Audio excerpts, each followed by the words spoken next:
Raza segmental, curiosidades de la raza. Esta raza bovina tiene su origen en Simme, en Suiza. La finalidad de esta raza es doble propósito, producción de carne y de leche.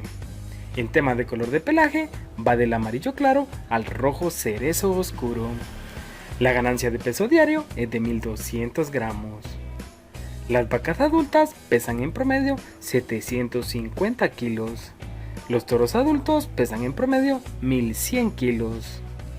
La producción de leche por lactancia está alrededor de los 4500 litros. El rendimiento en canal es del 58%. El primer parto se presenta a los 25 meses. El intervalo entre partos es de 420 días. En temas de longevidad, los animales de esta raza son capaces de vivir 11 años. La pubertad se presenta a los 16 meses. Las principales ventajas que ofrece esta raza son precocidad sexual, mansedumbre, adaptabilidad y habilidad materna.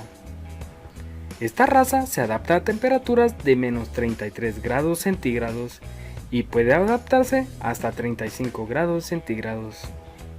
Del cruce de Simmental y Brahman se origina la raza Simbra, que hereda del ganado de cebú, adaptación a climas cálidos, resistencia a endo y ectoparásitos, ausencia de partos distóxicos y todas las ventajas de la raza Simmental.